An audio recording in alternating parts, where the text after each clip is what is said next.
मेरे घर में सभी लोग मांसाहार करते हैं, लेकिन मैं शाकाहारी हूँ। मुझे अपने ठाकुर जी की अन्न प्रसाद की व्यवस्था करना बहुत कठिन हो जाता है।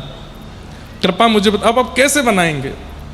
जिस रसोई घर में मछली आ गई हो, जिस रसोई घर में मांस आदि आ गया हो, वहां पर ठाकुर जी का भोग बनना भी नहीं चाहिए। ऐसी स्थिति में हम भैया यही निवेदन कर सकते हैं कि ठाकुर जी को फलाहारी रखो, फल का भोग लगाओ, और ठाकुर जी के साथ साथ आप भी एक समय तो फलाहारी करो। और घर वाले वो भी नहीं करने देते तो फिर क्या बताएं, छुप छुप के ही फलाहार करो, नहीं खाओ एक समय। हमारे ठाकुर जी नहीं पाते तो हम कैसे पाएं? और इस फलाहार व्रत का एक ही प्रण लीजिए कि हमारे घर के समस्त लोगों की बुद्धि सुधरे और वे मांसाहार का त्याग करें। कल मेरे पास में कोई एक भैया आए और उन्होंने भी आकर के मुझे समझाया। बोले महाराज जी, हम यहाँ भुवनेश्वर, कटक आदि सब जगह युवाओं को देखते हैं, युवा कथा में भी आते हैं, युवा कथा में आकर बैठते भी हैं, 7 दिन पूरी कथा भी सुनते हैं, लेकिन वापस लौट करके जाते हैं, आहार को नहीं बदलते हैं। सब खाएंगे, सब पिएंगे, कथा भी सुनेंगे, सब खाएंगे, सब पिएंगे, जगन्नाथपुरी भी जाएंगे, सब खाएंगे, सब पिएंगे, रथ यात्रा में भी जाएंगे, उसका कोई लाभ नहीं है। ये तो ऐसे ही मानो कि आप शुगर की दवाई खाते हो, लेकिन सुबह उठते ही जलेबी भी खाते हो। दवाई का क्या औचित्य है? कोई फर्क नहीं पड़ने वाला। अरे एक बात मेरी बहुत ध्यान से सुन लीजिए, जितने लोग इस पंडाल में बैठे हैं, आप लोगों से मैं कह सकता हूं, बाहर के लोगों की जिम्मेवारी मेरी नहीं है। विवाह के बाद पति अपनी पत्नी के लिए बदलना शुरू कर देता है, पत्नी अपने पति के लिए बदलना शुरू कर दे। ब्याह से पहले ऐसे नहीं थे वे, लेकिन एक दूसरे के साथ रहने के लिए थोड़ा बदलाव करते हैं। पत्नी को जो नहीं अच्छा लगता पति वो नहीं करता, हो जाते हैं तो बच्चों को बेचारे उनको सुलाते रहते हैं, वो रोते रहते हैं, अपनी नींदें उड़ा देते हैं उन बालकों के लिए। ब्याह के बाद पति पत्नी के लिए, संतान हो जाने के बाद फिर करके माता पिता को पूछना बंद कर देते हैं। तब उनके द्वारा होने वाली पीड़ा में भी उम्मीद ना रखने का त्याग, सब जगह त्याग किया जाता है। लेकिन महाप्रभु जगन्नाथ जी के होने के बाद हम मांस नहीं छोड़ सकते उनके लिए, सबके लिए त्याग कर देते हैं, एक दूसरे के लिए इतना बड़ा सब कुछ छोड़ देते हैं। क्या परमात्मा के लिए हम किसी जीव को खाना नहीं छोड़ सकते? इतनी बड़ी बात है। अरे मर जाएंगे क्या कि अगर हम जीव नहीं खाएंगे तो? अरे ये दुनिया में सामग्री कम है क्या खाने की? हम बस इतना निवेदन करेंगे, आहार की शुद्धि कर लीजिए, महाप्रभु जी इसी से ही प्राप्त हो जाएंगे। जैसा खाओ अन्न वैसा होवे मन, जैसा होवे मन वैसे होवे विचार, जैसे होवे विचार वैसी होवे क्रिया, जैसी होवे क्रिया वैसी होवे गति। सब आहार पर निर्भर है।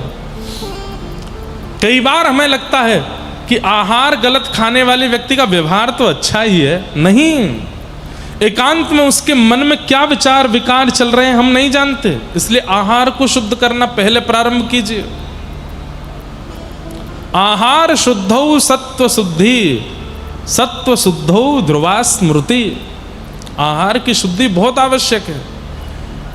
और आहार की शुद्धि, आहार तो उसको बोला जाता है दाल चावल रोटी सब्जी, इनको आहार कहा जाता है। मांस तो आहार है ही नहीं है, हम लोगों का आहार नहीं है वो। केवल लूली बाई को सुख देने के लिए खाते हैं लोग। किसको? जोर से बोलो, किसको? लूली बाई। जानते हैं कौन है? हमारे शरीर का सबसे खतरनाक अंग लूली बाई। एक भी हड्डी नहीं है इसमें, लेकिन आपकी सारी हड्डी तोड़वाने की सामर्थ्य है इसमें। एक भी हड्डी नहीं है इसमें, लेकिन आपके समग्र हड्डियों को, आपके समग्र शरीर को, मन बुद्धि को, आपके जीवन को नरक बनाने का, स्वर्ग बनाने का, दोनों का काम इसके पास है। ये चाहे तो आपको फकीर बना दे, ये चाहे तो आपको संत बना दे, ये चाहे तो आपको मीरा बना दे, चाहे तो सूरदास सालबेग बना दे, और ये चाहे तो आपको रावण कुंभकर्ण कंस बना दे। इसके चाहने से सब हो जाता है। जब इसका आभूषण आहार ही पवित्र नहीं होगा तो व्यक्ति पवित्र कैसे बनेगा? ये तन भगवान का मंदिर है, इसको कब्रिस्तान मत बनाओ मुर्दों को खा करके, इसमें अभक्ष भक्ष सेवन करके इसको अपवित्र मत कीजिए। मैंने कुछ गलत कहा? मांस खाने वाले लोग मुर्दा ही तो खा रहे हैं, मरे हुए कोई तो खाते हैं, और मुर्दे जहां दफनाए जाएं उसको कब्रिस्तान ही कहा जाता है। देह देवालय है। कहते हैं भगवान स्वयं कृष्ण कहते हैं, ईश्वरः सर्वभूतानां हृदय सेर्जन उत्तिष्ठति। हे अर्जुन, मैं सबके हृदय में निवास करता हूं। जब पता है कि हृदय में ठाकुर जी निवास करते हैं, मंदिर में कभी मांस नहीं लेके जाता कोई, मंदिर में कभी कोई अशुद्ध वस्तुओं का प्रवेश नहीं कराता, तो फिर हम इस देह में क्यों कराते हैं? इसलिए मेरी उड़ीसा के वैष्णवों से, यहां पंडाल में बैठे सब युवाओं से, और जो कोई भी मेरी बात सुनकर के थोड़ा भी महाप्रभु जगन्नाथ जी की कृपा का अनुभव करना चाहते हैं, आप मांस आहार त्याग दीजिए, उसका तुरंत त्याग कर दीजिए। मांस का त्याग कर दीजिए, मदिरा का त्याग कर दीजिए, अरे जो भी तामसिक वस्तु है उसका त्याग कर दीजिए। ठाकुर जी के लिए इतना नहीं कर सकते? आप ठाकुर जी के लिए इतना करके देखो, फिर देखना ठाकुर जी आपके लिए क्या करेंगे। थोड़ा त्याग तो करके देखो उनके लिए। तो आज यही सारी प्रश्न मेरे पास आए। तो जिन लोगों के घर में मांस बनता है उन लोगों से प्रार्थना, ठाकुर जी फलाहारी रखिए, ठाकुर जी को केवल फल का भोग लगाओ, और एक समय आप भी फल ही खाओ, भोग मत।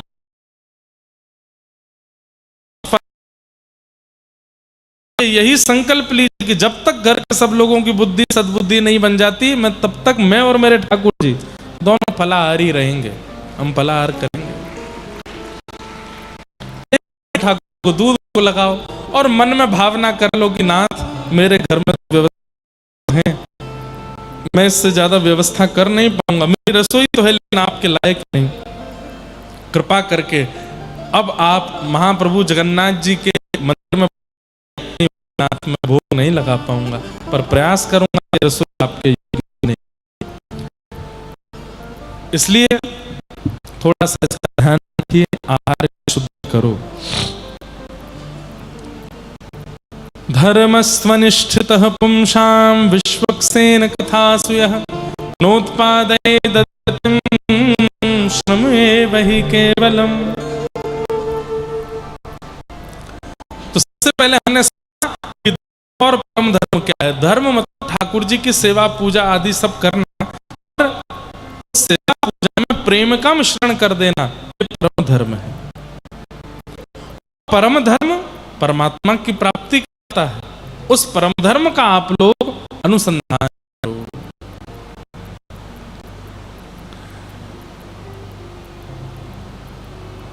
भगवान की कथा सुनने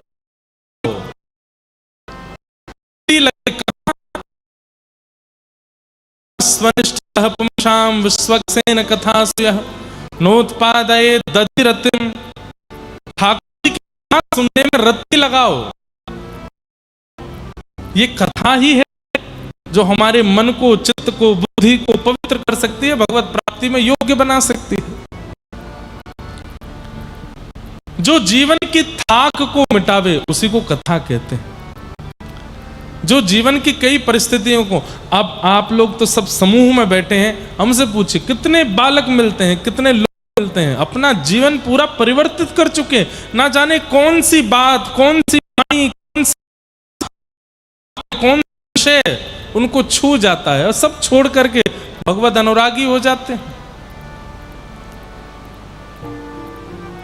कथा में बड़ी सामर्थ्य है, इसलिए मन लगा करके नित्य कथा सुना कीजिए। इस प्रकार सूत जी महाराज अनेक ज्ञान उपदेश करते हुए भगवान के 24 अवतारों का वर्णन करते हैं। भागवत जी की रचना क्यों हुई इस कथा को सुनाते हैं। वेदव्यास जी महाराज ने मानव कल्याण के लिए 18 उपपुराण 18 महापुराणों की रचना की। यजुर्वेद, ऋग्वेद, सामवेद, अथर्ववेद, चतुर्वेदों की रचना की, महाभारत की रचना की। लेकिन सब कुछ रचना करने के बाद भी चित्त को शांति नहीं थी। अपनी रचना में कहीं ना कहीं वे अपूर्णता का अनुभव कर रहे थे। सब लोग ध्यान से सुनो, इधर देखो।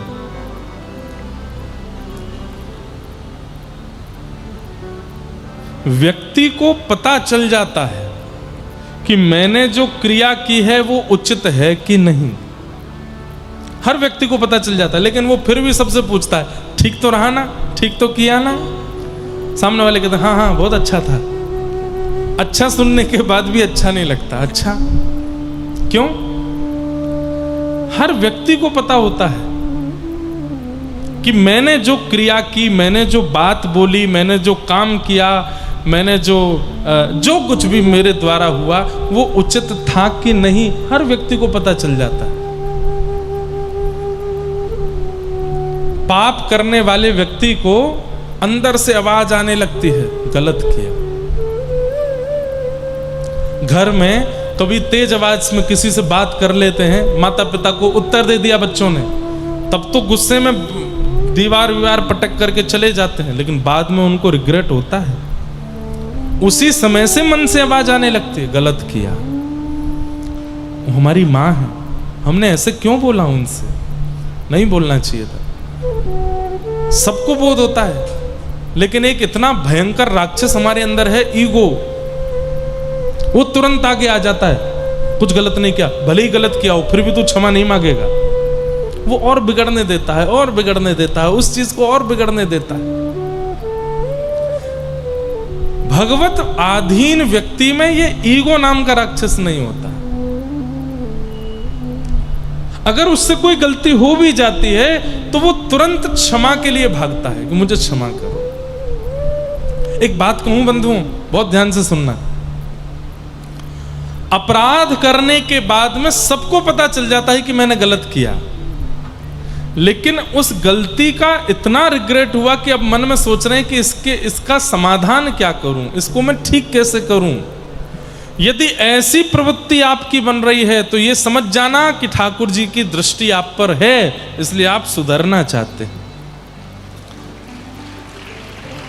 लेकिन कई लोग ऐसे होते हैं, अपराध करने के बाद, पाप करने के बाद, गलत करने के बाद भी स्वीकार नहीं करते, उसको खींचते रहते हैं, उसको लंबा होने देते हैं, उसको चलने देते हैं सालों साल तक। यही मानना चाहिए कि ठाकुर जी की दृष्टि नहीं है उसके ऊपर, इसलिए परिवर्तन करना चाहता नहीं।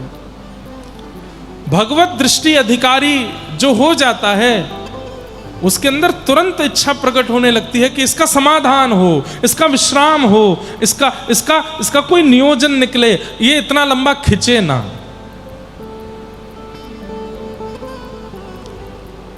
इसलिए ये ईगो जो है, इसको एक भाषा में स्वाभिमान भी कहते हैं। ये एक अभिमान का विशेष रूप है, स्वाभिमान। स्वाभिमान होना चाहिए, लेकिन उसमें भी विवेक होना चाहिए कि स्वाभिमान किस रूप में रखें। जैसे एक बहुत सुंदर स्वाभिमान है कि मैं किसी के आगे हाथ नहीं फैलाऊंगा, मैं किसी के आगे भिक्षा नहीं मांगूंगा। इसका मतलब अकड़ नहीं है, ये एक स्वाभिमान है। ऐसा हो सकता है, अच्छा भी है।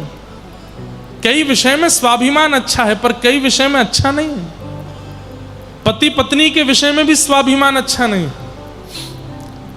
वहां पर भी स्वाभिमान ही है जिसके कारण उन दोनों का कलेश समाप्त नहीं होता। दोनों में से एक स्वाभिमान का भी त्याग कर देता है ना, तो संबंध बहुत लंबा समय तक चलता रहता है। और जब दोनों में स्वाभिमान आ जाता है तो उस संबंध का अंत निश्चित होता है। इसलिए स्वाभिमान का त्याग करो। कभी किसी को गलत बोल देते हैं, कुछ गलत कर देते हैं, उसके बाद में यदि पता चलता है कि मैंने गलत किया तो कोई कुछ बिगड़ेगा नहीं आपका। जाइए उसके पास बैठ के थोड़ी बात कर लीजिए, थोड़ा कह दीजिए अच्छा ठीक है सॉरी हो गया हमसे, अब इसको खींचो नहीं, चलो अच्छी अच्छी बातें करो, अच्छे अच्छे काम करो, थोड़ी देर खेलो, उसको समाप्त करो, लंबे समय तक मत रखो। क्योंकि हर व्यक्ति को पता होता है कि मैंने क्या गलत किया, क्या ठीक किया। श्री वेदव्यास जी महाराज ने 17 महापुराण लिखे हैं, 18वां अभी लिखा नहीं है, लेकिन इतना सब कुछ लिखने के बाद भी 18 उपपुराण, 17 महापुराण, 4 वेद, महाभारत, सब कुछ रचना करने के बाद भी मन में संतुष्टि नहीं आ रही है। कई ऋषि, कई संत, कई लोग आकर के महिमा मंडन करते हैं कि वाह व्यास जी आपने कितना सुंदर लिखा, कितना सुंदर लिखा, लेकिन इतना सुंदर सुनने के बाद भी व्यास जी को लगता है सब प्रशंसा कर रहे हैं लेकिन मेरे मन को संतोष नहीं है। तभी व्यास जी के पास नारद जी का आगमन होता है और नारद जी महाराज आकर के व्यास जी से कहते क्या बात है, इतने दुखी क्यों बैठे हैं? बोले देखो ना मैंने कितने ग्रंथ पोथियां लिख दी लेकिन मन अशांत है, मन में संतुष्टि नहीं है। हर उस व्यक्ति को यह बात सुननी चाहिए जिसका मन अपनी क्रिया से असंतुष्ट रहता है। अच्छा, कई जगह पर संतोष करना भी नहीं चाहिए और कई जगह ऐसी है वहां पूर्ण संतोष रखना चाहिए। कौन कौन सी जगह है जहां पर संतोष करना चाहिए? सबसे पहला, भोजन में संतोष करो, जैसा बना है ठीक है, भोजन के लिए नहीं खाना है, जीने के लिए भोजन करना है। कई लोग भोजन के लिए जीते हैं और कई लोग जीने के लिए भोजन करते हैं। कौन सा अच्छा है, जीने के लिए खाना कि खाने के लिए जीना? जीने के लिए पाओ, उसमें संतोष करो, जो मिल जाए उसको पाओ। पीली दाल मिल गई पालो, बैगन की सब्जी है पालो, आलू की सब्जी है पालो, टिंडे बने हैं पा लीजिए। एक विचित्र टिंडा होता है, हमारे यहाँ बोलते चप्पल टिंडा होता है ना, होता है ना, होता है कि नहीं? चप्पल टिंडा होता है ना, इनको ज्यादा पता है, खाते रहते हैं। लौकी घिया मिल जाए खाओ, जो प्राप्त हो जाए उसमें संतोष करो।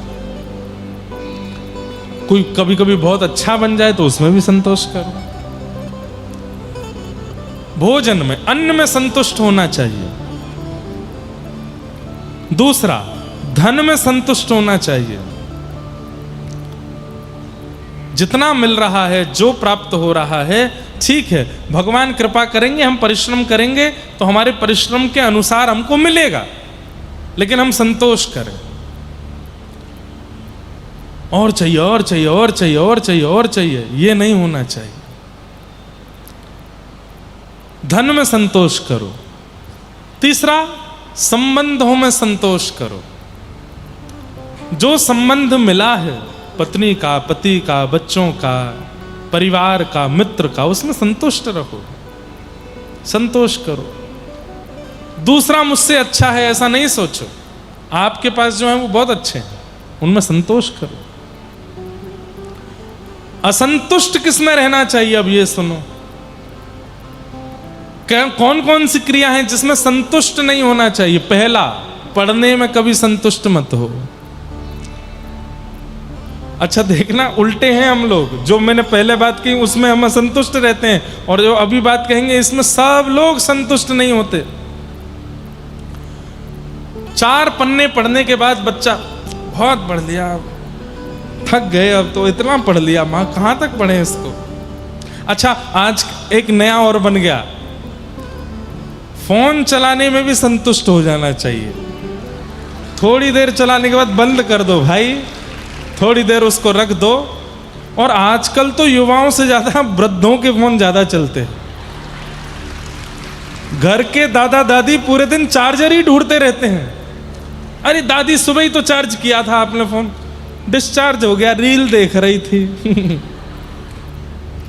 ये बूढ़ों को ज्यादा लगा है चस्का फोन देखने का। उसमें भी संतोष करो। तो 4 हो गए वहां पे संतोष में। हाँ, जितनी देर देख लिया, जितना देख लिया बस करो, ठीक है।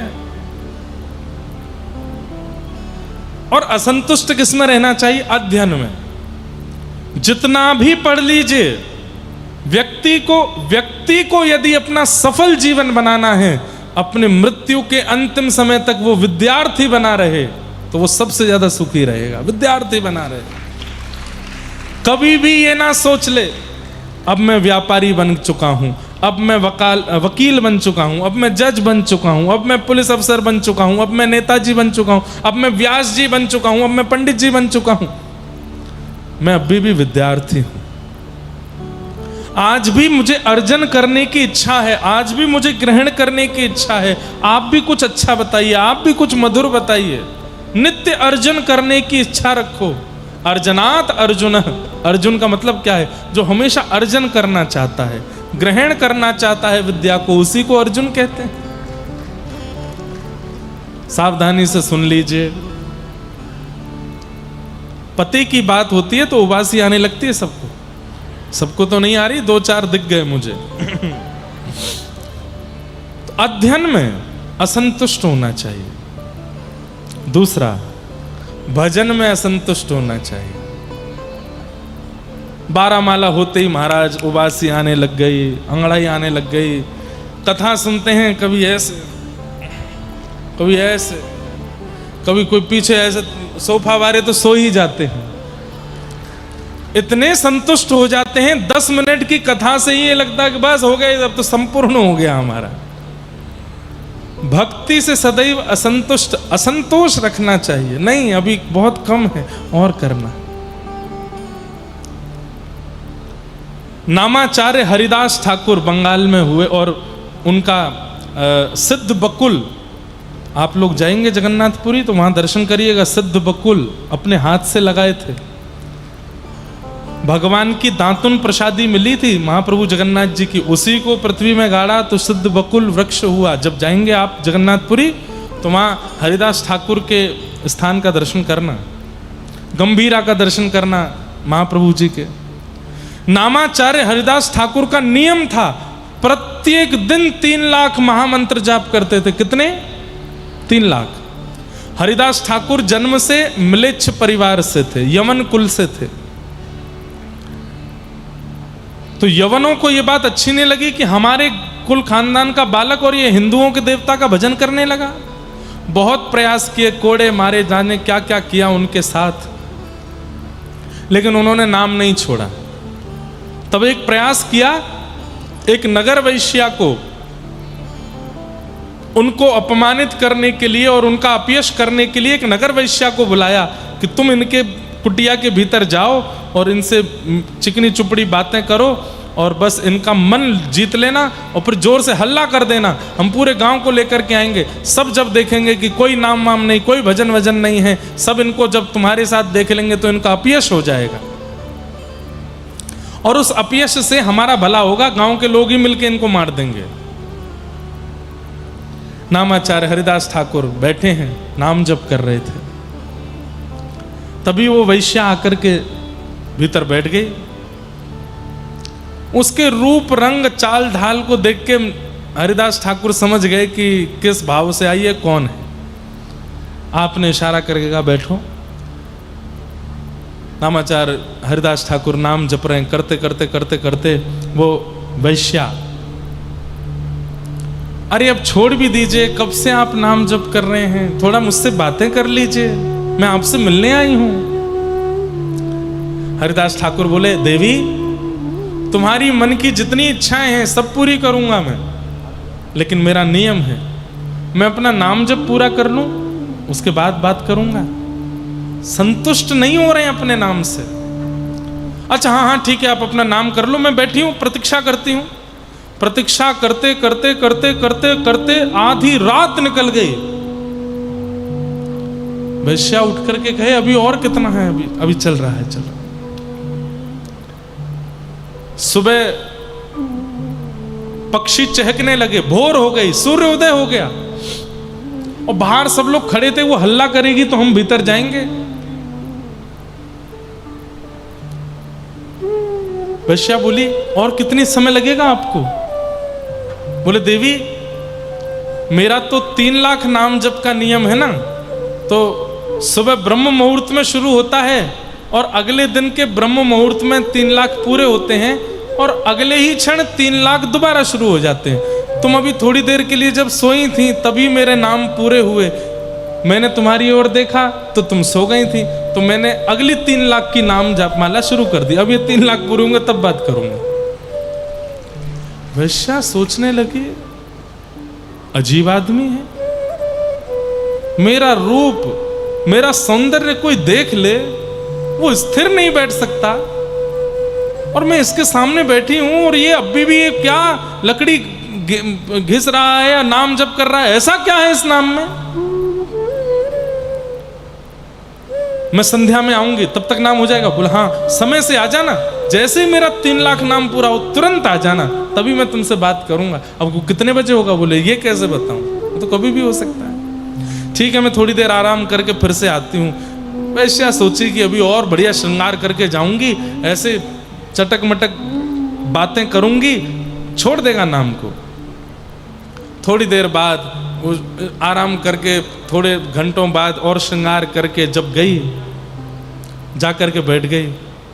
आज बात कीजिए ना मुझसे। बोले देवी बस नाम चल रहा है। कितना रह गया है? बोले 1 लाख और रह गया है, 1.5-2 घंटे 3 घंटे 4 घंटे लगेंगे, बैठो। करते करते करते करते करते करते करते फिर रात हो गई। वैश्या को फिर नींद आ गई। थोड़ी देर बाद आंख खुली, हो गए? बोले हो गए थे, तुम सो गई थी, तो तीसरे शुरू हो गए। वो वैश्या बोली ऐसा क्या है इस नाम में,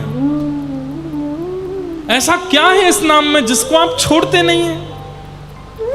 ऐसा क्या रस मिल रहा है, या ऐसा क्या आपको प्रेम मिल रहा है, ऐसा क्या भाव मिल रहा है? और बंधुओं भक्ति यहीं से प्रारंभ होती है। ये भक्ति का प्रारंभ है कि हमारे मन में ये इच्छा प्रकट हो गई, ऐसा क्या है जगन्नाथ जी में, ऐसा क्या है महाप्रसाद में, ऐसा क्या है कथा में, ऐसा क्या है इनके नाम में जो इतने लोग दीवाने। यहीं से प्रारंभ होती है भक्ति। और वो वैश्या यही सोचते हुए जा रही है। बाहर लोगों ने कहा तूने फिर हल्ला नहीं किया? बोले अरे उसका नाम ही नहीं पूरा होता, वो नाम ही करता रहता है। आज नींद नहीं आई और मन में सोचने लगी, मैं संतुष्ट करने के और संतुष्ट होने के सारे तरीके जानती हूं, लेकिन मैंने इतना संतुष्ट व्यक्ति नहीं देखा। सोता नहीं है, खाता नहीं है, केवल नाम करता रहता, तो नाम से संतुष्ट हो रहा है। ऐसा क्या है इस नाम में?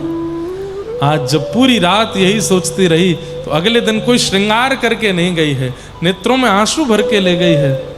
मैंने आज तक अपने रूप से, यौवन से, तन से सबका घर बिगाड़ा है, मैंने सबका जीवन बर्बाद किया है। लेकिन आज मुझे पता चला मैंने सबका जीवन बर्बाद नहीं किया, मैंने अपना जीवन बर्बाद किया है। आज नामाचार हरिदास ठाकुर के पास जाकर के कहती है, ये नाम मुझे सुना दीजिए। जैसी लगन आपकी लगी हुई है, जैसा प्रेम आपका नाम में होगा, वैसा मेरा भी कर दीजिए। तब हरिदास ठाकुर, अच्छा जितनी देर वो वैश्या बैठी रहती थी ना, हरिदास ठाकुर क्या करते थे? प्रत्येक नाम के बाद नाम भगवान से प्रार्थना करते थे, हे नाम भगवान इस पर कृपा करो, इस पर कृपा करो, इस पर कृपा करो, इसकी मति को शुद्ध करो, इसके विचारों को पवित्र करो। तभी मैंने अभी थोड़ी देर पहले कहा ना कि जब व्यक्ति को अपनी गलतियों का बोध होने लग जाए, अपने व्यवहार को सुधारने की इच्छा प्रकट हो जाए, तो समझ जाना या तो आचार्य या फिर ठाकुर किसी ने तो देखा है आपको, तभी बदल रहे हो। अपने आप नहीं बदल सकता कोई। माता पिता पीछे पड़े रहते हैं बच्चों के, भजन किया कर, थोड़ा मंदिर जाया कर, कथाएं सुना कर, नहीं सुनेगा वो आपके कहने से। जब आचार्य की या ठाकुर की उस पर दृष्टि पड़ेगी उसी दिन सुनेगा वो। सौभाग्यशाली हैं जितने लोग यहां बैठे हैं, सब पर दृष्टि पड़ी है, इसलिए सुन रहे हो, इसीलिए बैठे हो। कल हमारे जो यजमान जी वो कह रहे थे, महाराज जी एक व्यक्ति भी उठ के नहीं जाता। मैंने कहा यही कृपा है कि उठ के नहीं जा रहे हैं। प्यास लगती तो भी नहीं जा रहे, किसी को वॉशरूम जाना तो भी नहीं जा रहे। मैंने कहा इतनी तटस्थता कथा के प्रति तभी बनती है जब महाप्रभु जी दृष्टि भर के देख लेते। व्यक्ति कहां इतनी देर रुक सकता है? कैसे रुक पाओगे आप लोग? नहीं रुक सकते।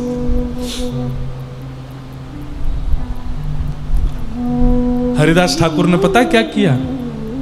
तुरंत अपने आसन से उठ करके खड़े हो गए और बोले, लाली, मैंने इस कुटिया में लाखों नाम जप किए। और नामाचार्य हरिदास ठाकुर का एक नियम और था, 3 लाख नाम प्रतिदिन करते थे। 30 दिन में कितने नाम हो गए? 30 दिन में कितने नाम हो गए? 90 लाख। तो 30 दिन में उनकी जो संख्या होती थी वो 1 करोड़ पहुंचती थी। क्यों? जैसे ही महीने के अंतिम दिन आते थे तो नाम बढ़ा देते थे। क्यों? 1 करोड़ करना, महीने में 1 करोड़ नाम करते थे।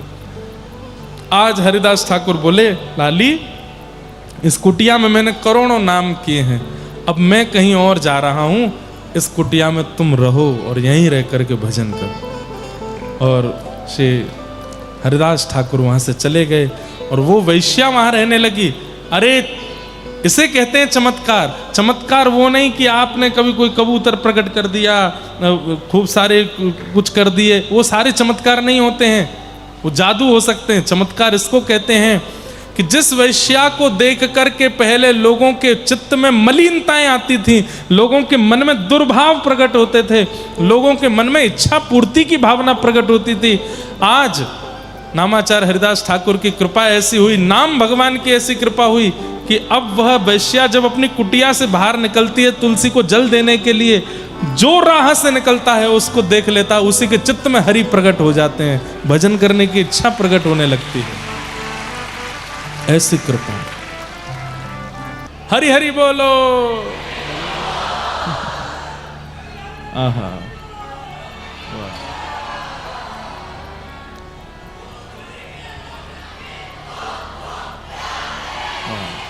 बैठ जा लाला, लैपटॉप खोल ले, काम कर ले अपनो, बैठ जा।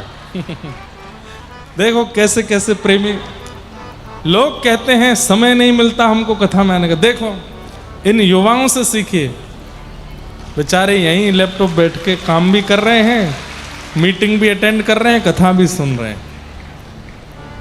ठाकुर जी के लिए अवकाश नहीं है तो फिर ठाकुर जी को भी आपके लिए अवकाश नहीं है, बहुत बिजी हैं वो।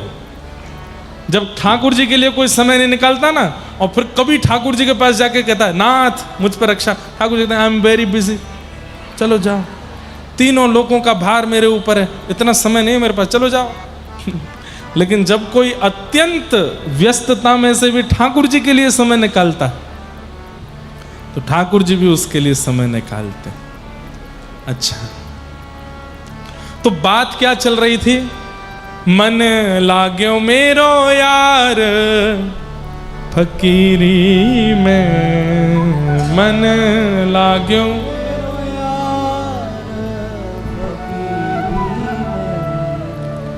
जो सुख पायो राम भजन में, जो सुख पायो सो सुख नाही अमीरी में, सो सुख नाही। मन लाग्यो मेरो यार फकीरी में, मन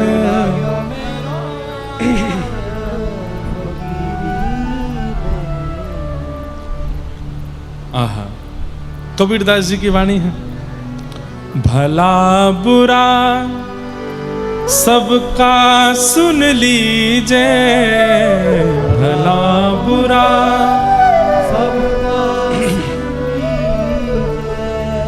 कर गुजरान गरीबी में, कर गुजरान। क्यों? प्रेम नगर में रहनी हमारी, प्रेम नगर में रहनी हमारी, कली बन आई सबूरी में,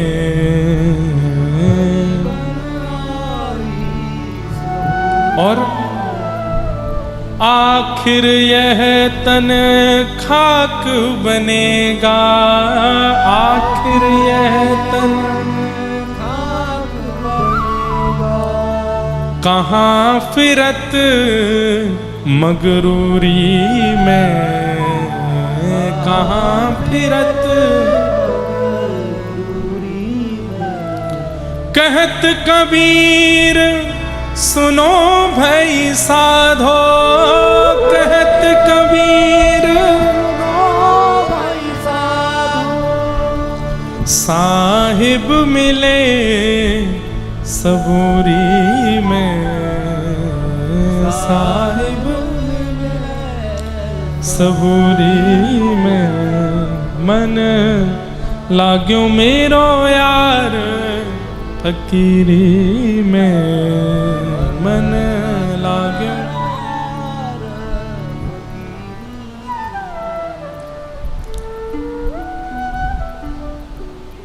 अद्भुत है। तो व्यास जी को अपनी रचनाओं से प्रसन्नता है पर संतुष्टि नहीं है। भजन में कभी संतोष नहीं करना चाहिए। चाहे जितना हम भजन कर लें, जितनी हम कथा सुन लें, जितनी बार जगन्नाथ दर्शन कर लें, जितनी बार महाप्रसाद पा लें, तब भी मन में अधूरापन लगना ही चाहिए। नहीं, अभी इतना नहीं किया, अभी इतना नहीं हुआ, अभी इतने नहीं हो गया है। भजन में असंतुष्ट रहना चाहिए। कितने बातें बताई थी हमने असंतुष्टि की। पहली,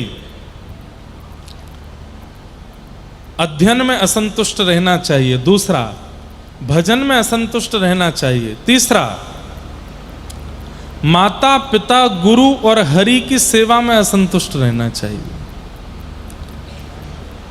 माता पिता के चरण दबाए, 5 मिनट बाद मन भरने लगे, ना, दबाते रहो। केवल चरण दबाना ही सेवा नहीं होती। निज मन मुकुर सुधार, श्री गुरु चरण सरोज रज। अपने मन बुद्धि को सुधारो उनकी वाणी के द्वारा, उनके आज्ञा का पालन करके, उनको प्रसन्न करके। उसमें कभी संतुष्टि नहीं होनी चाहिए, असंतुष्ट रहना चाहिए। सेवा से, गुरु सेवा से, मातृ पितृ सेवा से। तो लेकिन व्यास जी की असंतुष्टि अलग प्रकार की है। कैसे प्रकार की? उन्हें लग रहा है कि मैंने जो रचना की है उससे मानव कल्याण तो होगा, लेकिन वैसा नहीं होगा जैसा मैं करना चाहता हूं। तब नारद जी महाराज का आगमन हुआ और नारद जी महाराज ने आकर के व्यास जी से कहा, भवतानुदित प्रायम यशो भगवतो मलम ये नैवासो न तुष्येत मन्ये तद्दर्शनम खिलम। कितनी अच्छी बात। व्यास जी, आपने जितने भी ग्रंथ पुराण आदि इन सब की रचना की है, इन सब की रचना से आपकी असंतुष्टि का कारण इसलिए है क्योंकि आपने चतुर्विध पुरुषार्थ को सब जगह लिखा है। और चतुर्विध पुरुषार्थ किसको कहते हैं? धर्म, अर्थ, काम, मोक्ष। ये चतुर्विध पुरुषार्थ है। बहुत ध्यान से सुनिएगा, समझने वाली बात है। हम लोग भी कई बार अपनी क्रिया से, जीवन से थोड़े से असंतुष्ट से रहते हैं। कैसे संतोष पावें? तो ये बात समझनी पड़ेगी आपको। व्यास जी, आपने जितने भी ग्रंथ लिखे उनमें धर्म की प्रधानता बताई है। धर्म कैसे किया जाए, अर्थ कैसे कमाया जाए, कामनाओं की पूर्ति कैसे की जाए, और सब कुछ करते हुए अंत में मोक्ष कैसे पाया जाए। ये 4 बातों का ही विस्तार लिखा है आपने। तो व्यास जी बोले, ये 4 ही हैं जो पूरे संसार को चलाते हैं। यहां बैठा हर व्यक्ति और दुनिया का हर जीव इन 4 में ही संलिप्त है।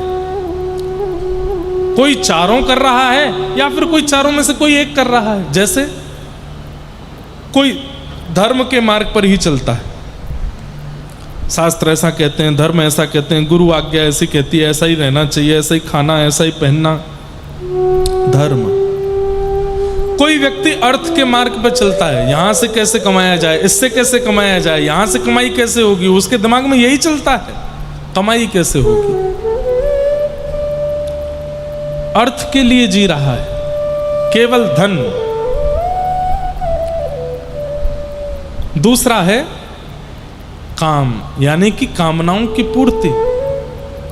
कोई केवल अपनी कामनाओं के लिए ही जी रहा है, मुझे उस ब्रांड के कपड़े पहनने हैं, मुझे तो वो वाला शहर घूमना है, मुझे वहां का वो खा के देखना है, उसका स्वाद कैसा है, वो कामनाओं में ही जीते हैं।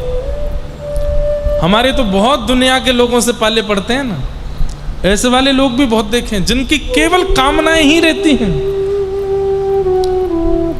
सुबह का नाश्ता साउथ इंडियन होना चाहिए, दोपहर का भोजन राजस्थानी होना चाहिए, रात का भोजन कैसा होता है, रात का भोजन पंजाबी होना चाहिए। वो कामनाओं में ही जीते हैं।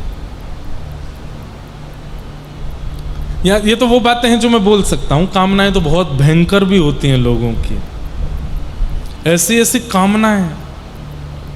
भगवान श्री कृष्ण गीता में कहते हैं, ध्यायतो विषयाम पुंसः संगस्तेषुपजायते, संजात संजायते कामः, कामः क्रोधोभिजायते, क्रोधात् भवति सम्मोह, सम्मोहात् स्मृति विभ्रम, स्मृति भ्रंशात् बुद्धिनाशो, बुद्धिनाशात् प्रणश्यति। ठाकुर जी कहते हैं व्यक्ति का नाश प्रारंभ कहां से होता है? ध्यान से सुनिए सब लोग, इधर देखो, इधर देखो, इधर देखो। व्यक्ति का नाश कहां से प्रारंभ होता है? ठाकुर जी कहते हैं ध्यायतो विषयाम पुंसः। कहां से नाश प्रारंभ होता है?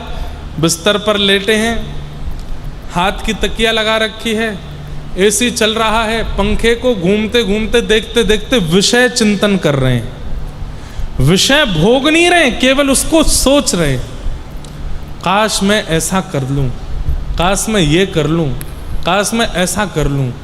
और वो विषय अत्यंत दूषित विषय, उसका केवल चिंतन कर रहे हैं, किया नहीं है, केवल चिंतन करने से वहीं से नाश प्रारंभ होता है। ध्यायतो विषयाम पुंसः। और जैसे ही व्यक्ति उस विषय का चिंतन करता है, वो चिंतन ही उसको एक दिन उसका संग करा देता है। मतलब जिसका आपने चिंतन किया था, एक दिन आप कर बैठोगे।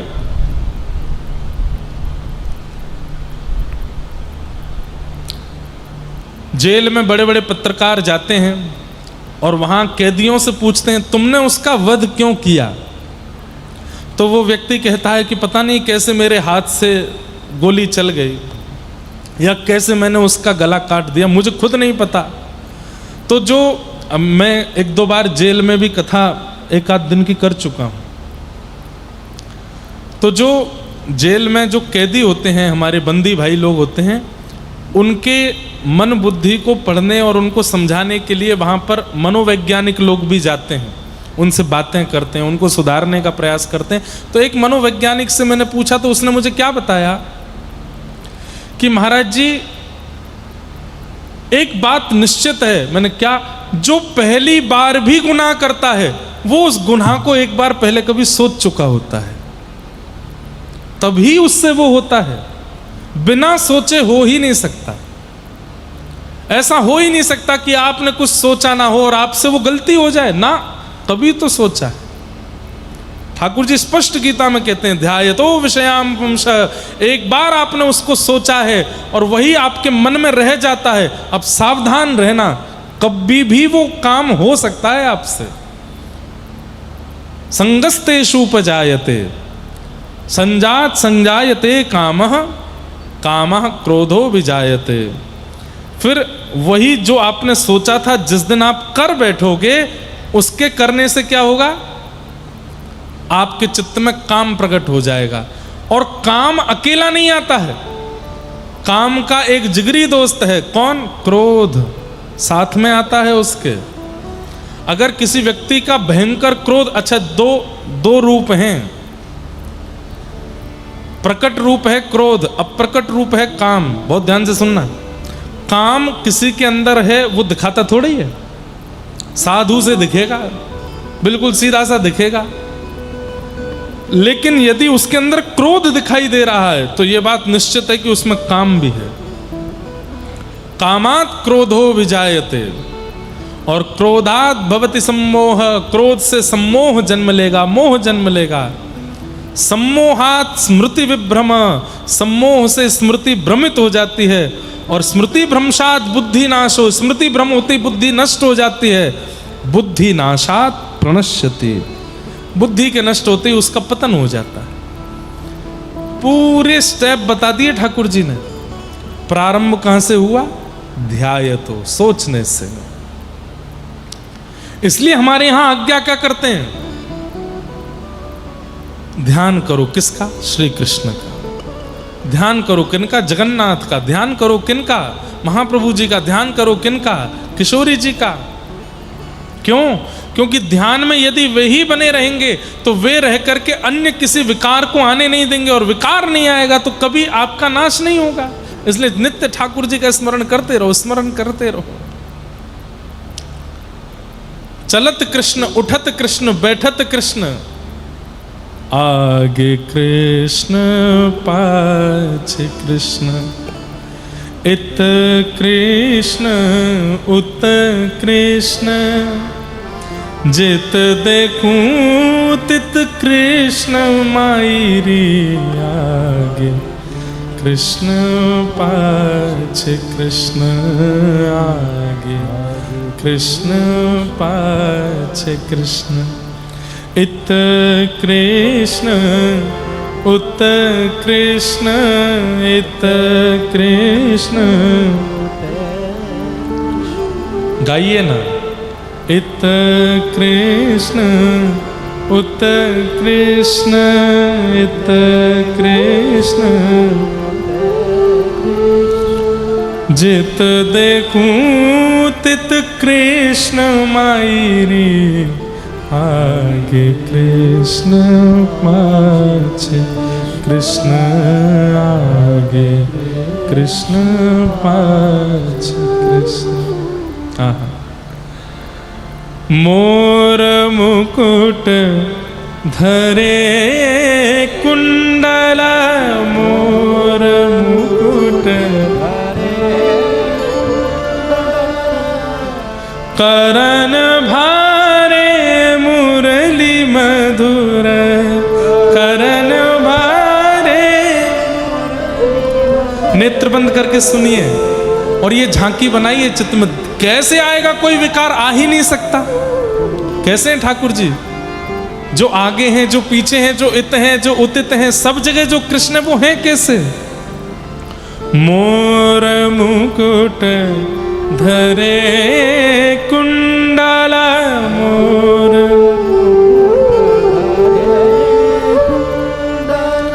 करन भारे मुरलिया धर, करन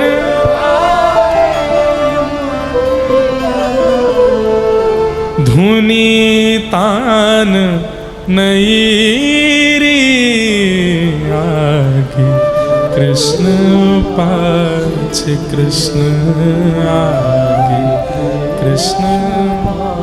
कैसे हैं? ऊंची धोती पहनी है घुटने घुटने तक, पैरों में स्वर्ण के कड़ूले पहने हैं, त्रिभंग ललित श्याम सुंदर, अपनी कमर में एक करधनी बांध करके, गले में सुंदर वनमाला पहन करके, शीश पर अपने घुंघराले केशों में एक छोटी सी पाग धीमे से बांध के, उसमें केवल एक मोर पिच्छ और 2 मोती की लड़ बांध करके, नेत्रों में नैना नैना छोटा छोटा सा काजल लगा करके, मुखमंडल पर लालिमा है पान की, कानों में कुंडल नहीं है, कानों में पुष्प पहन रखे हैं, और मधुर अधर पर वंशी धर के ठाकुर जी वेणुनाद करते हुए चल रहे हैं। वरहा पीडम नटवर वपु कर्णयो कर्णकारम विभ्रद वासः कनक कपिसम वैजयंतीम चमाला। वंशी विभूषित करा नवनीर दाभात पीतांबरा दरुण बिंब फलाधरोष्ठात पूर्णेन्दु सुंदर मुखा अरविंद नेत्रात कृष्णात् परम किमपि तत्त्वमहं न जाने। आगे कृष्ण पाछे कृष्ण, आगे कृष्ण पाछे, काछनी काछे लाल काछनी ऊपर ना पीत पट ऊपर ना। ये गले में जो पटका पहनते हैं इसको उपरना बोलते हैं। कैसा? बोले पीत उपरना धारण कर रखा है और काछनी काछ रखी है, मतलब धोती तक ऊंची लांग वाली धोती पहन रखी है, काछ के बिल्कुल। काछनी काछे लाल काछ ऊपर ना पीत पट ऊपर ना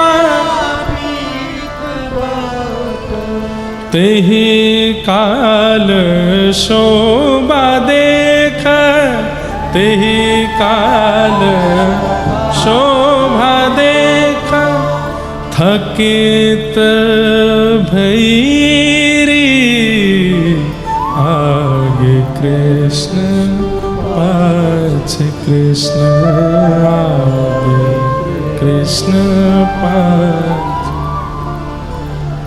छीत स्वामी गिरिधरन श्री विठ्ठल छीत स्वामी निर्कत छवि अंग अंग छईरी निर्कत छवि अंग अंग छईरी निर्कत छवि अंग अंग छईरी आगे कृष्ण पाछे कृष्ण आगे कृष्ण। एक लीला सुना देते हैं, फिर कथा विश्राम करेंगे। एक बार ठाकुर जी गैया चरा करके आए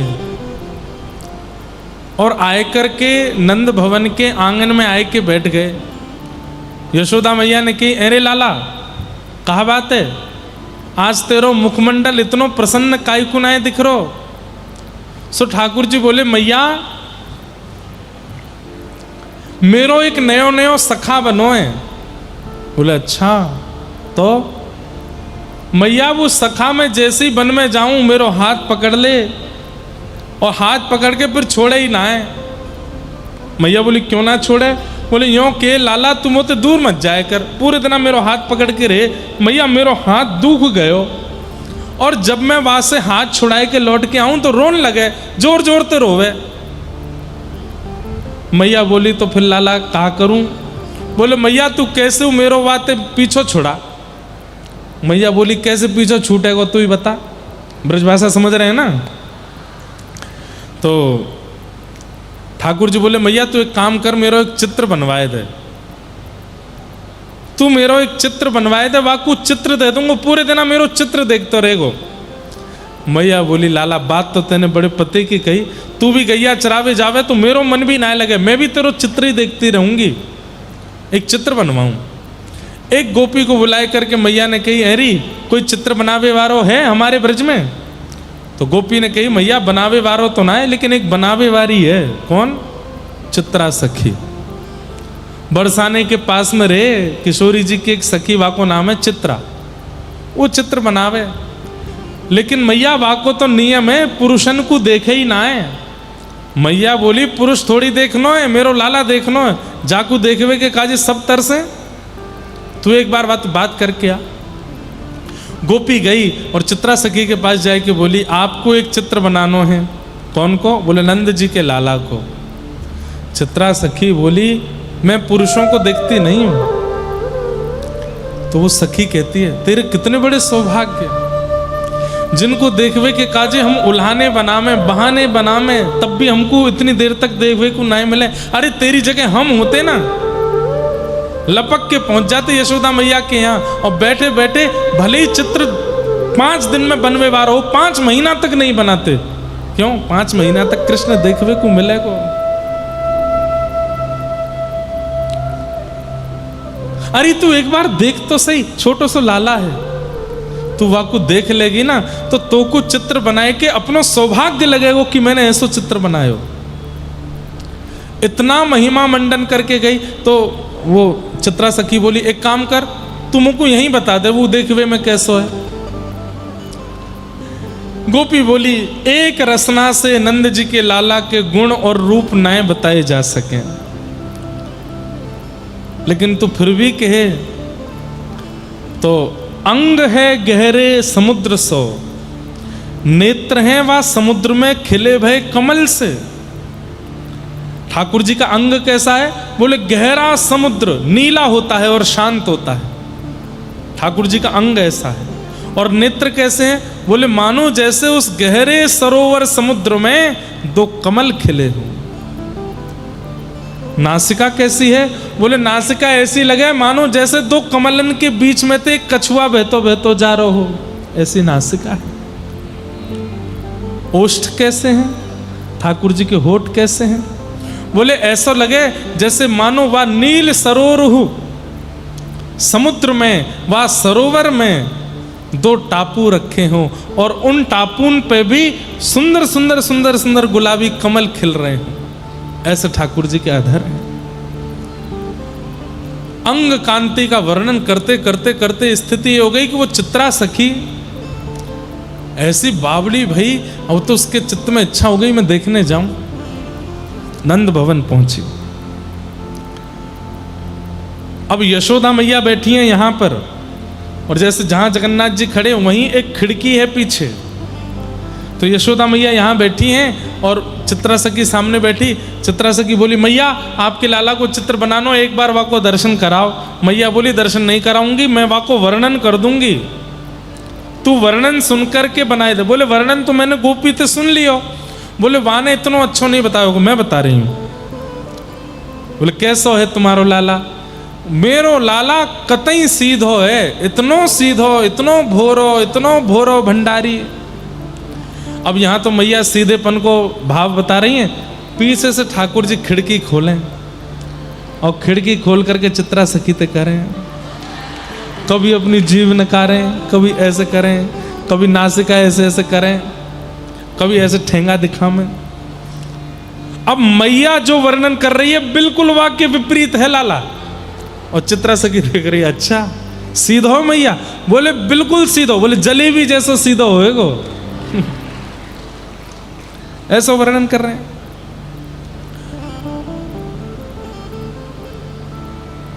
मैया के मेरो लाला तो पीरी पीतांबरी पहने, इतने में ठाकुर जी नीले वस्त्र पहन करके आ जाओ, खिड़की खोल करके नीली पीतांबरी में आनंद करने लगे। अच्छा मैया नीली पीतांबरी पहने? बोले हाँ नीलांबर धारण करे, पीतांबर धारण करे। इतना ऊधम मचा में ठाकुर जी कभी कभी तो वस्त्र ही उतार के बिल्कुल नितंग खड़े रह जाएं खिड़की पे। चित्रा सखी वा स्वरूप को दर्शन करके इतनी आनंदित है रही है। अब तो वाकई स्थिति ऐसी है गई, अब वो जहां देखती है वहीं ठाकुर जी दिखाई देते हैं।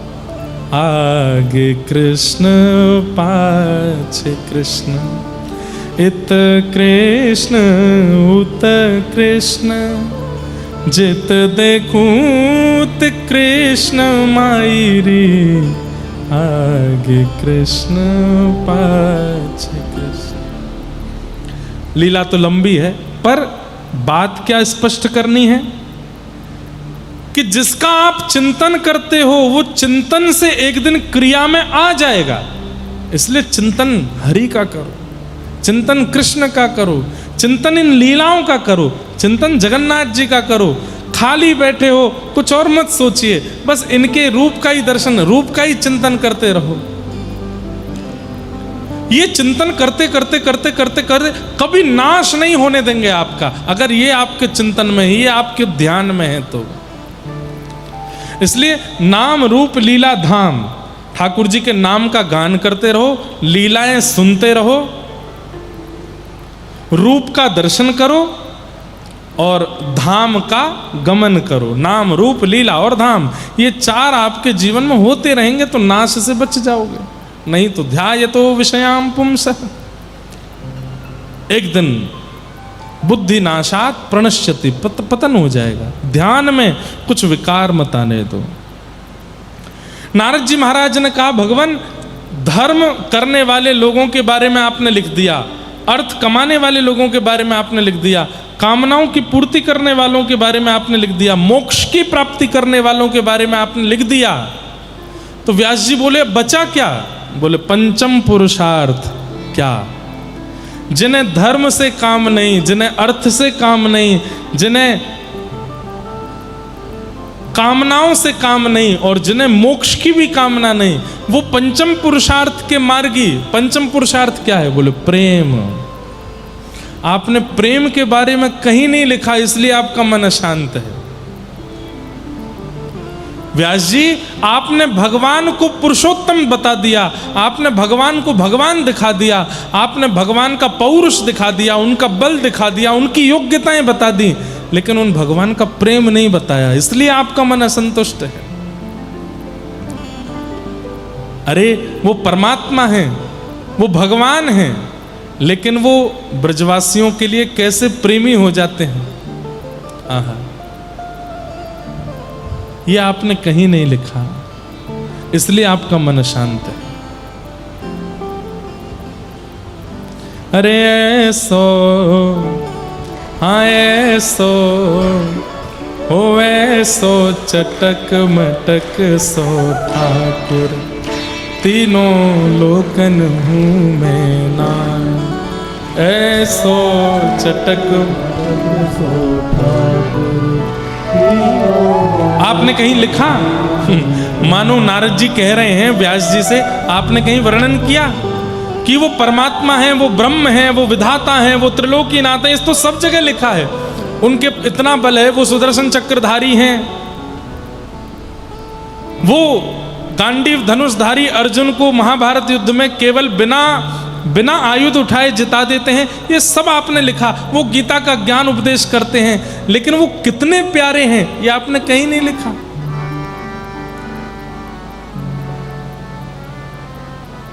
क्या कहते हैं? ब्रह्मा मोह कियो पछतायो, ब्रह्मा मोह कियो पछतायो, दर्शन को शिव ब्रज में आयो, दर्शन को शिव ब्रज में आयो, मान इंद्र को दूर भगायो, मान इंद्र को दूर भगायो, ऐसो वैभव वारो तो ये ब्रज में गारी खाए। हाँ ऐसो वैभव वारो। अरे चतुरानन ब्रह्मा जी आज तक हाथ जोड़ के खड़े हैं, ठाकुर जी ने क्षमा नहीं किया उनको। दर्शन को शिव ब्रज में आयो, देवादिदेव महादेव लिंगराज भगवान हमारे ब्रज में आते हैं ठाकुर जी का दर्शन करने के लिए। गिरिराज जी धारण करके इंद्र का मान दूर कर देते, इतना वैभव है इनका, लेकिन ब्रज में ऐसो वैभव वारो तो ये ब्रज में गारी खाए, ऐसो चटक मटक सो ठाकुर, तीनों लोकन मुँह में ना, ऐसो चटक मटक सो ठाकुर, तीनों लोकन। और कैसो है?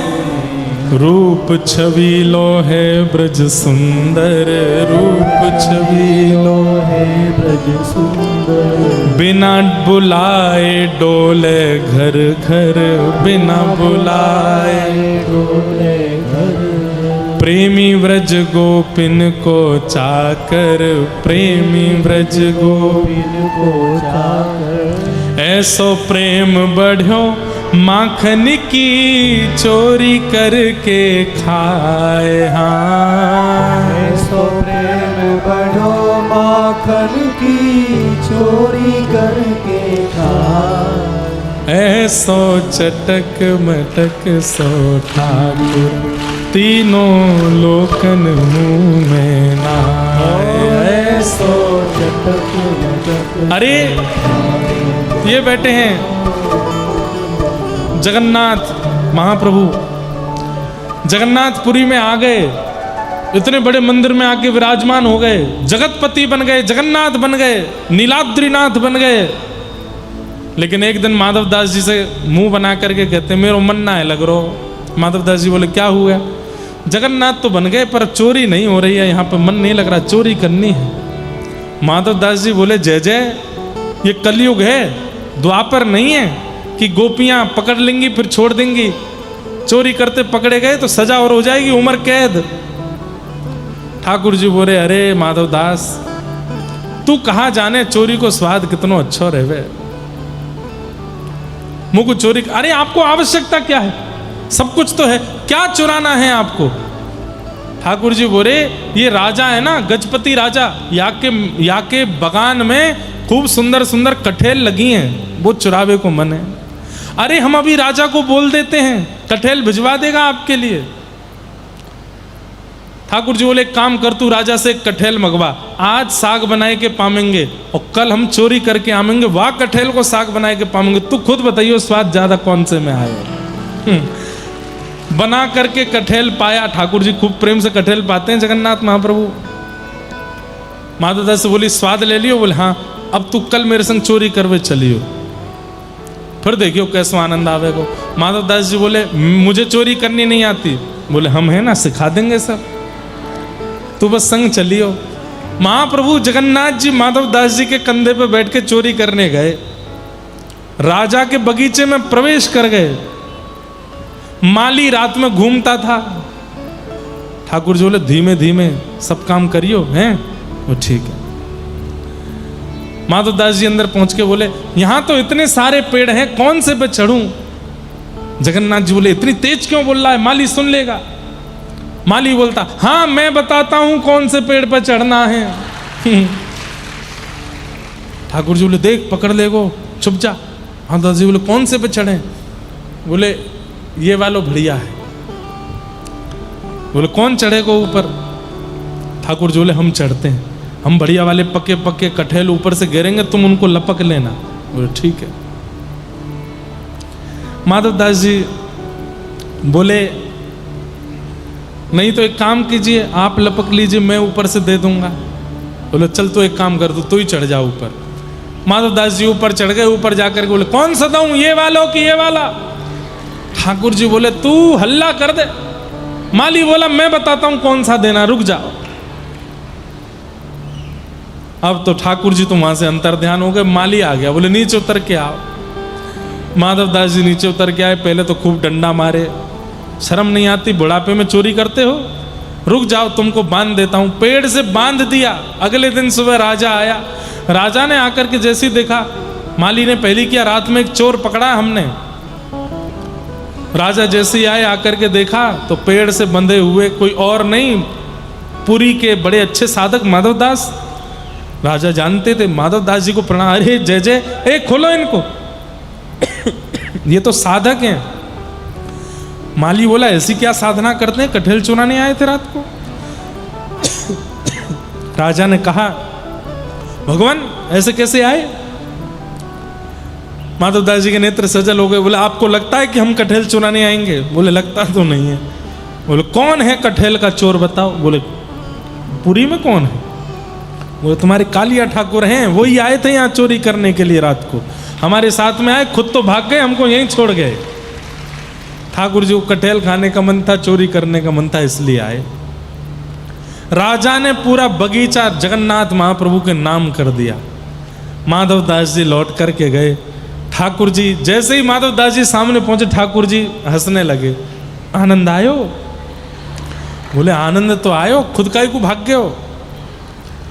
बोले आप हमको छोड़ के भाग गए, लो हम पूरा बगीचा आपके नाम करा के आए हैं। और तब ठाकुर जी को थोड़ी संतुष्टि हुई। लेकिन ठाकुर जी माधवदास जी से बोले चोरी भई नहीं और आज तक हुई नहीं है, काऊ दिना ये करवे जामेंगे, जरूर करेंगे। ठाकुर जी ऐसे चटक मटक। तो नारद जी महाराज यही समझा रहे हैं व्यास जी को कि आपने परमात्मा के परमात्म तत्व को तो बताया, लेकिन वो परमात्मा प्रेमी कितने हैं, वो भावुक कितने हैं, वो सरल कितने हैं, वो सहज कितने हैं, ये आपने कहीं वर्णन नहीं किया, इसलिए आपका मन अशांत है। बोले अब क्या करूं? बोले आप एक ऐसी लीलाएं लिखो, ऐसे ग्रंथ की रचना करो जिसमें भगवान का गुण बताया गया हो, स्वभाव बताया गया हो, जिसे सुनने के बाद व्यक्ति भयभीत ना हो कि ये भगवान है, जिसे सुनने के बाद ठाकुर जी से प्रेम हो जाए, ऐसी कोई रचना करो। तब व्यास जी महाराज ने नारद जी की बात सुन करके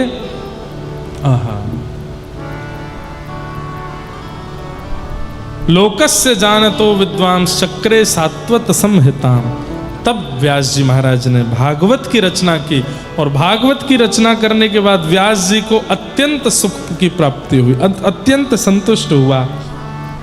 जिस भागवत में भगवान की मधुर लीलाएं हैं, उन लीलाओं से प्रेम प्रकट होता है, और ये प्रेम पंचम पुरुषार्थ है। जब पंचम पुरुषार्थ का प्रतिपादन किया तो व्यास जी के चित्त को सुख मिला। ऐसी भागवत जी की रचना हुई। बोलो भागवत महापुराण की।